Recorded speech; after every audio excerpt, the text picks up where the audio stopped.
Some of the research that I think is most interesting and actually most optimistic is the research on meditation and the brain.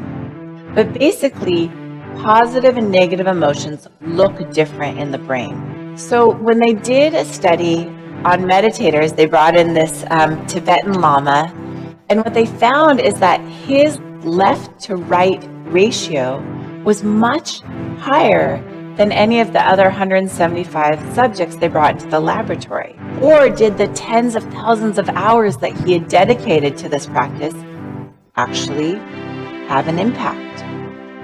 So they did the gold standard, which is a randomized controlled trial. They took 41 biotechnology employees who had never meditated. They randomly assigned them into a mindfulness group taught by John Kabat-Zinn, or a waitlist group. And then they looked, is there change in the activity of the brain? And what they found is that 4 months later, there was significant differences in this left to right ratio, where they had much greater activity in left to right with greater positive emotions, vitality. Happiness can be trained because the very structure of our brain can be modified.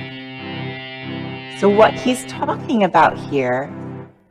is neuroplasticity. Our repeated experiences shape our brain. Does this remind you of anything? Right? It's exactly what this monk told me. What we practice becomes stronger. Everything that we practice, every single moment matters. พอเอางานวิจัยมาจับแล้วเรารู้อะไรบ้างถ้าจะสรุปคร่าวๆนะฮะสิ่งที่ยืนยันได้ตอนนี้ก็คือการฝึกสติทำให้เกิดการเปลี่ยนแปลงที่สมองอย่างน้อย 2-3 อย่างด้วยกันครับ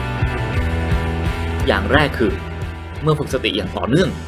สมองส่วนอะมิกดาลานะครับซึ่งทำงานเกี่ยวกับอารมณ์ที่รุนแรงเช่นความกลัวจะทำงานน้อยลงและเนื้อสมองที่เรียกว่า gray matter ในส่วนนี้นะครับก็จะลดน้อยลงด้วยครับสำหรับสมองส่วนฮิปโปแคมปัสนะครับที่เกี่ยวกับการเรียนรู้และความจำการฝึกสติจะทำให้สมองส่วนนี้แอคทีฟขึ้นรวมทั้งมีเนื้อสมองหรือ gray matter หนาแน่นขึ้นอย่างชัดเจนและสุดท้ายคือส่วน prefrontal cortex นะครับซึ่งมีหน้าที่เกี่ยวกับความฉลาดในการตัดสินใจและการควบคุมอารมณ์สมองส่วนนี้นะครับก็จะแอคทีฟมากขึ้นในคนที่ฝึกสติด้วยเช่นกันครับ The Buddha, as you know, taught that suffering arises due to causes and it passes away due to causes. So the question then becomes, where are those causes to be found? Most of the causes, I think, are found in the mind. You can see pictures even of the brain changing. When people, for example, meditate or tune into their bodies or practice loving kindness or focus on the positive, all of those things change the brain. Very interesting. Well, one, when people understand that what the Buddha was teaching is really true in the brain, it really helps to have some conviction that the teachings are true and that practice works. Practice bears fruit. Practice changes the brain. You know, when we have that deep inside ourselves, we are much more willing to practice. Thank you, Buddha, for explaining how nature works in a way that is completely consistent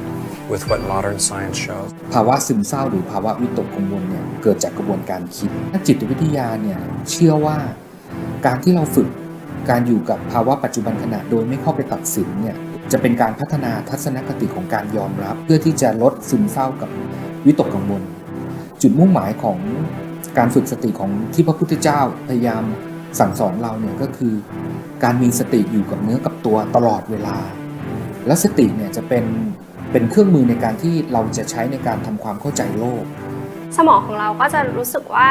เราเนี่ยไม่มีความวิตกกังวลเรารู้ว่าอะไรคืออะไรเวลาเราตระหนักรู้แล้วว่าเรากำลังคิดอะไรอยู่เราเท่าทันความคิดของตัวเองความกังวลเนี่ยก็จะเกิดขึ้นน้อยลงสมองก็จะทำงานน้อยลงถามว่าถ้าเกิดฝึกสติแบบต่อเนื่องนะครับมีผลกับสมองอย่างไรบอกได้เลยว่างานวิจัยนี้ค่อนข้างชัดว่ามันช่วยเปลี่ยนโครงสร้างสมองได้ถ้าฝึกในปริมาณที่เหมาะสมและในระยะเวลาที่ต่อเนื่องกันพอสมควรเราพบว่าตัวเปลือกสมองนะครับมันมีความหนาเพิ่มขึ้นในหลายบริเวณนะครับแล้วตรงนี้เราเชื่อว่ามันสัมพันธ์กับเรื่องของการทำงานที่ดีขึ้นรวมถึงน่าจะช่วยป้องกันพวกความเสื่อมก่อนวัยของสมองได้ด้วย